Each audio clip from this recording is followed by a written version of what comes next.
Очигледно власта на чело со СДСМ ниту сака, ниту има капацитет да го реши проблемот со Охрид. Додека одговорноста си ја префрлаат од еден на друг, Охрид би можел за прв пат да се најде на листата на светско културно наследство во опасност, во друштво на држави како што се Авганистан, Конго, Ирак, Палестина, Сирија и Узбекистан. Надлежните институции, наместо веднаш да започнат со решавање на проблемот со дивоградбите, владата предлага нов предлог закон со кој купува време и бега од одговорност.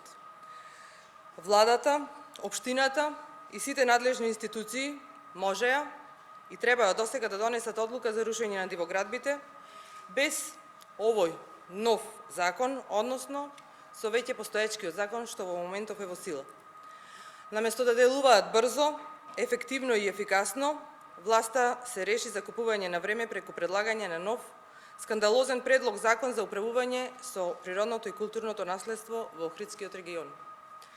Почитувани, пратеничката група на ВМРО ДПМНЕ нема да го поддржи овој закон, бидејќи е скандалозен.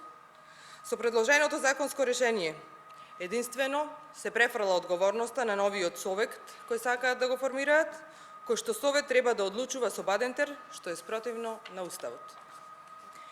Неспособната влада на чело со СДСМ го користи овој закон како изговор само за да не воведе мораториум за градење. Од овој закон не зависи ниту една од мерките што УНЕСКО ги бара и кои треба итно и без одлагање да се спроведат. Очигледно е дека власта нема капацитет да се справи со проблемот со кој што се соочува Охрид и Охридскиот регион. За потсетување, власта не ги спроведе ниту препораките од реактивната мониторинг мисија на УНЕСКО од 2017 година. Од вкупно 19 заклучоци на влада донесени во 2017 година, за 2 години беа спроведени само 3.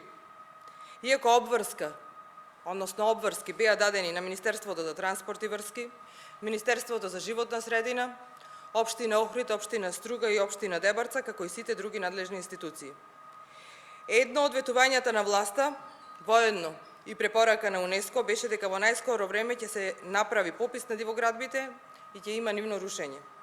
Но се покажа дека бизнис интересите се повисоко на листата на приоритети од заштита на Охридскиот регион. Охрид е единственото место од нашата држава кое е впишано во листата на заштитени светски културни и природни наследства уште од 1979 година и за прв пат е загрозено. Овој срамен податок за Охрид е резултат на несоодветната политика и огромната негрижа за единственото подрачје во Македонија заштитено од УНЕСКО.